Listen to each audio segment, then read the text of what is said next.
In this video, I'm going to show you how to fix the heating problem in the Airstream Basecamp. The problem is that the sensor, when it's against the wall, gets very cold, so the furnace never cuts.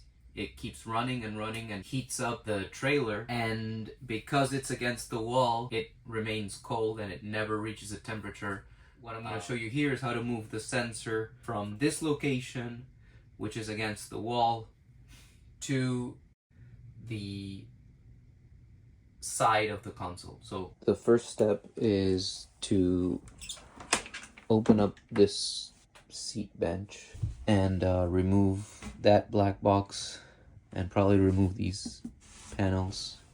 That's the next thing I'm going to do. Okay, so once I removed the plastic cover and the side panel, that exposes the wire loom, and if you look closely, you'll see the colors of the wires. And so what you're looking for are the black and black with a white stripe wire, which are there.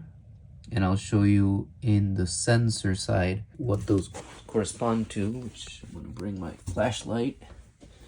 And so that's these two wires, right? So you have a black and a white.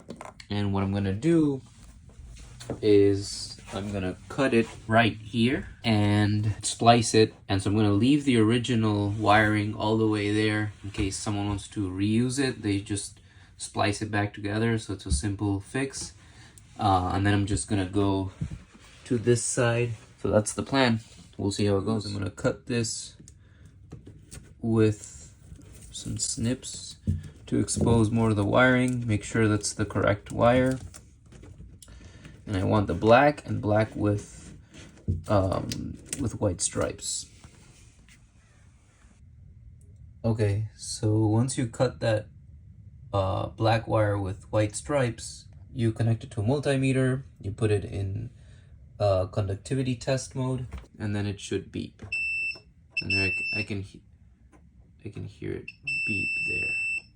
So that means that that wire corresponds to that pin. So what I'm gonna do is I'm just gonna splice this wire, which I just cut, with new wires, and then do the same with the other black wire, and that's it. It's as simple as that.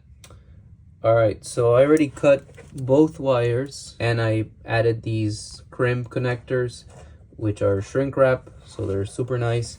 I made these wires fairly long so that I have enough room, and they're both the same color because since this is going to a temperature sensor, it's the polarity is not relevant, and this is just an extension. And just to recap, I also left the wires, the original wires there. So in case you want to put it back in the same place, you can. And if we go up to this, that's where the wires are. I'm just gonna put them inside, and you can fish them by removing this. And then one final thing is, you should see here, I'm gonna turn the light off, but you should see here an error code, W21H, which means that there's a missing temperature sensor, a faulty temperature sensor. That's perfectly normal. Once we connect the sensor, that should go away. Alright, so what I ended up doing was I took those long wires and I rerouted them. I drilled a hole, a small 1/4 inch hole there, and then I drilled a slightly larger than 3/8 inch. It was 1/32 larger than 3/8, and that's how I was able to fit the sensor in there. And you can see there the connectors. Those are really snug.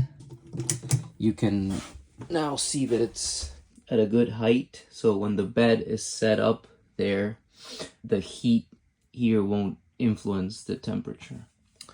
The temperature there is pretty close now, so no more issues of deviating desired temperature with actual temperature.